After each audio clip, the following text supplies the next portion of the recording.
What's up? It's your boy Carcino here, and let's get into it. Now, many of you don't understand. You know, this Draymond Green and Steph Curry thing has been going on for a few years now. And here's what I mean.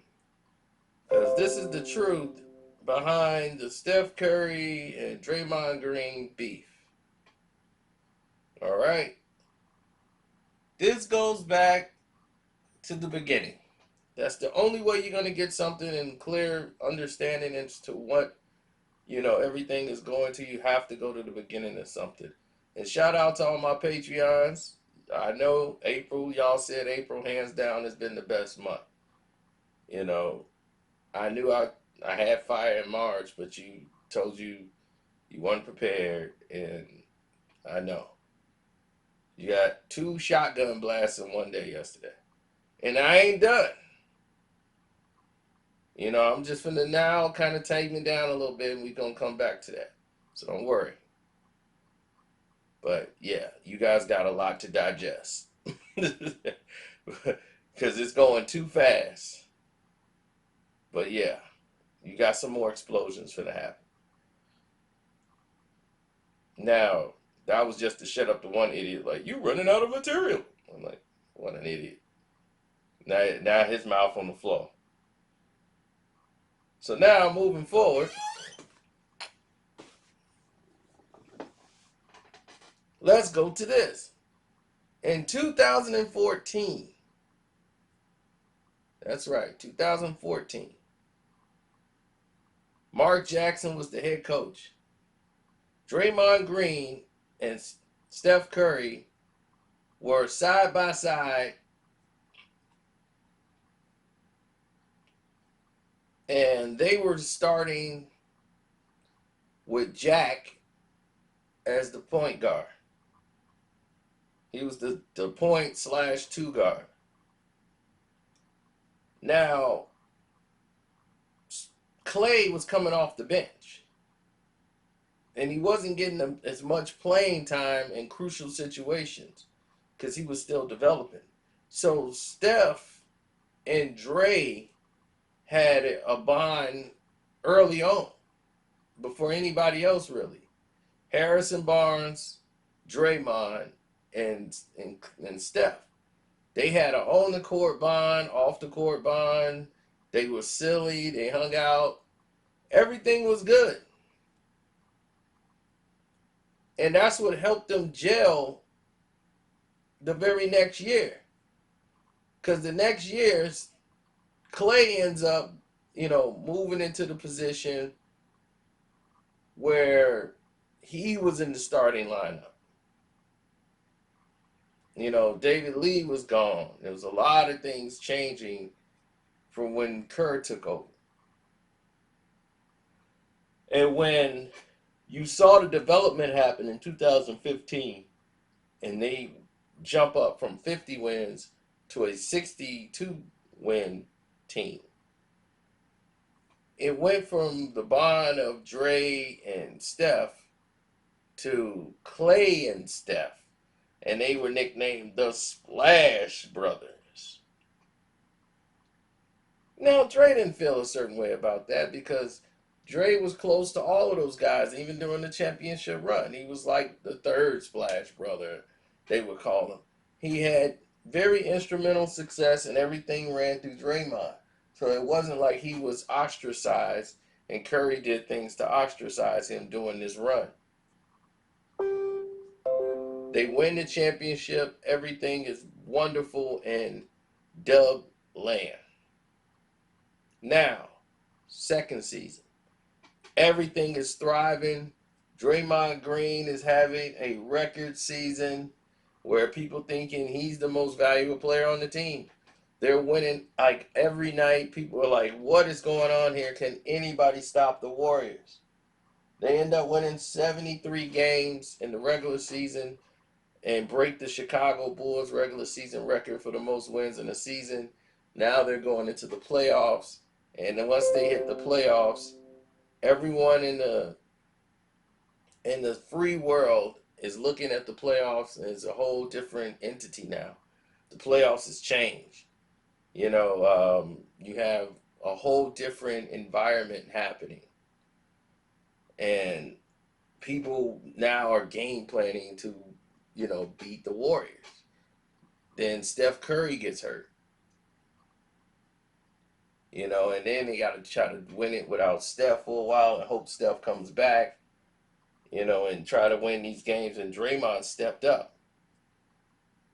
And offensively, the team, they won games. They got past the first couple of rounds, but Steph wasn't 100%.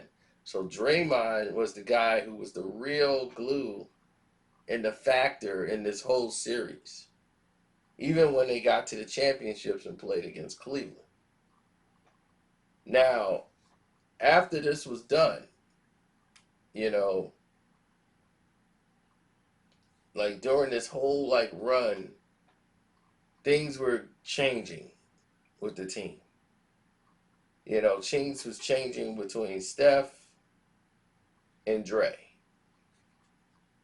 Steph looked at him like a brother.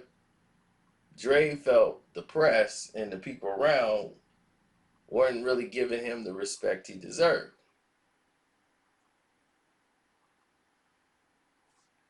So now, after this was done, after the series is taking place, they're going up 3-1. Draymond is on his way to being the most valuable player of this series. People forget about that. Draymond Green had an unbelievable NBA Finals in that Cleveland series. He gets suspended for basically nothing. LeBron James stepping over him, who should have been hit with a technical, for stepping over Draymond Green the way he did. Gets Draymond suspended for Game 5, and it threw a monkey wrench where Bogut got hurt in Game 6. Iguodala and Bogut was hurt in Game 6. They end up losing that. And Game 7 was a free-for-all that they end up losing.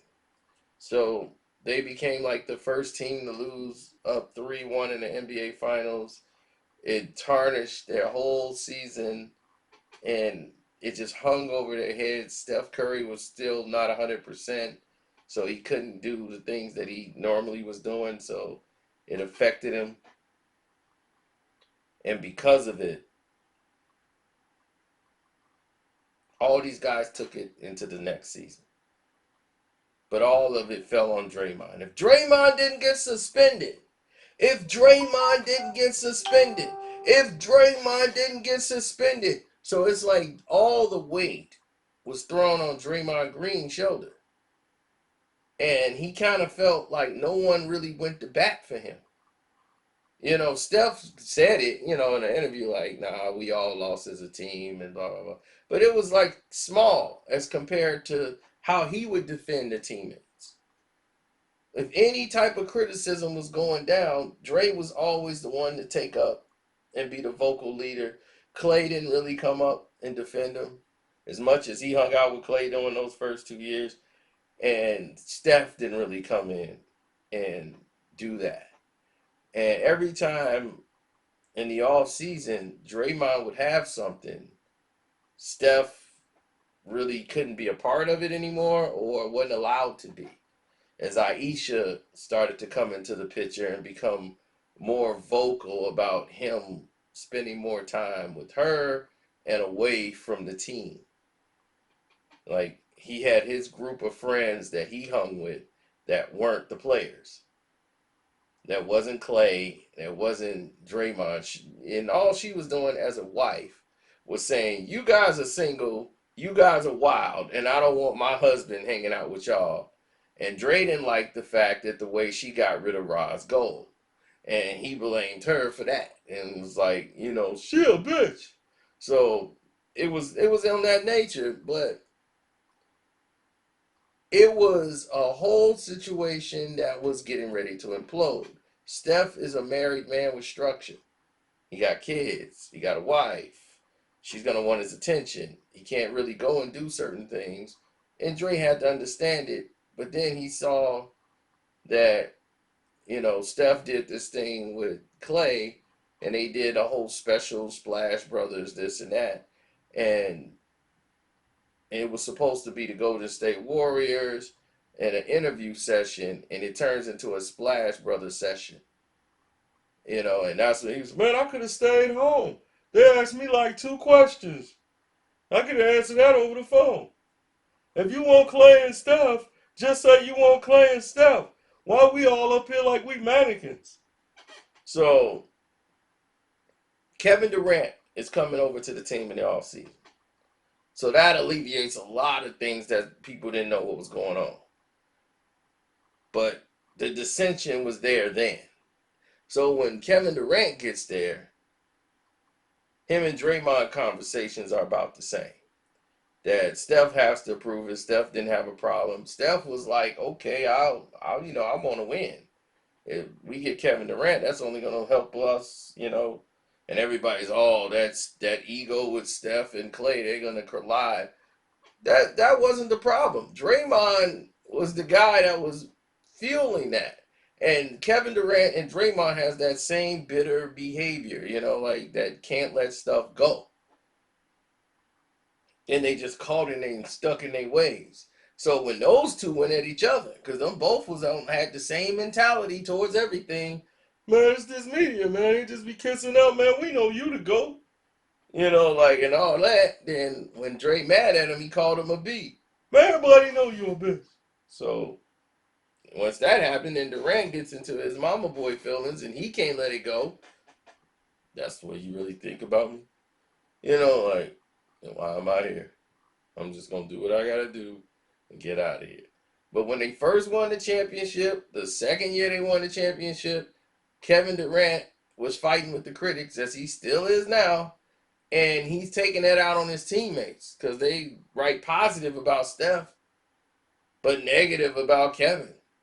And so he's blaming the Warriors, and then he's taking it out on Steph. So they never really had a real relationship like that. But they were cordial whenever they spoke and everything else they did in the gym. But outside, Steph realized that KD wasn't trying to have that type of relationship with them. And, he wasn't really trying to force it anyway because he get to spend time with his wife and his circle that he got for his team, which is his best friends from where he's lived. And, it's just, that's Steph's bubble. So it's just hard for them to understand that, I guess, sometimes. And I've had friends like that who, one of our friends get married and they life change and they understand it, but then they don't understand it. It's like, man, you can come outside sometime. Damn. Like, damn, you can't come out and she got to come with us? What kind of bull crap is that? Don't she got some girlfriends? So what really aggravated Dre, I think, where he really started feeling like a certain way and he was having blow-ups on the court with Kerr, is that Kerr and Steph was having a relationship where they was very cordial, they speak to each other, and whenever there's a problem, Dre's the only one to speak up. And him and Kerr get into a yelling, screaming match in the locker room to the point where they were going to trade Dre. And they talking about getting him out of town and like, we can't deal with this guy anymore. Now everybody wants to blow me up. So they talking about getting this guy out of town. Thank you. Now they talking about getting this guy out of town. Like, we got to get this guy. We got to move him. We cannot keep this guy in town. Draymond's finna get moved. And Steph wasn't really trying to stay in the way of that. And Dre felt some one type of way because Clay was like let back in the circle with hanging out with Aisha, Steph, and there's Clay and then Aisha's friend. But Aisha's trying to hook Clay up with her friend, so they could have like a relationship. Since Clay was on a hiatus with the girl he was dating. We already went through that before. But when Draymond see, oh, he can hang out with Clay, so LeBron saw all this from the side and started weaseling on in so he could break that team up. Because that was the only thing standing between him and getting the NBA championship. Now, if he was to take their most valuable piece and Draymond Green and turn his head upside down, give him some wine. Hey, man, you want to try this new wine? Yeah, man, it's a bad mother. I think you would like it. Take a sip. Take another sip. Yeah, come to my barbershop, man. You should sign with us. See, it's about your legacy. See, they getting all the credit and everybody kissing up to Steph. Ain't nobody talking about you, though. You the one who won no championship. Yep. Think I saw it, man. I played against you. I'm like, man, that's Draymond, boy. He can run the whole court. Man, thank you, man. I don't even get my credit, man. See, that's why I like you, bro. I thought you was a big. But now, you alright. Pour me another glass. Yeah, I'll sit in this barber chair. It's nice. So,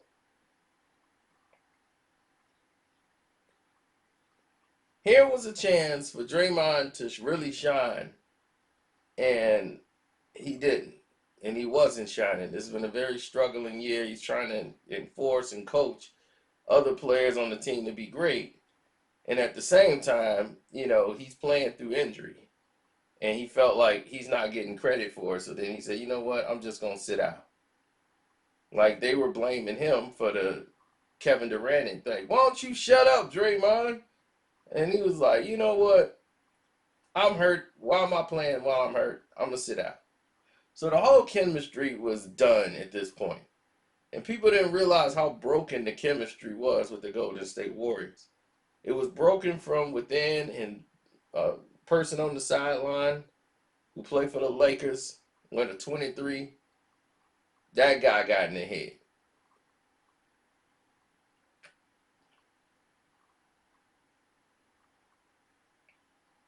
So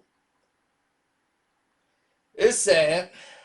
Teams break up. The Jacksons broke up. The Beatles broke up. Fat Boys. Everybody break up.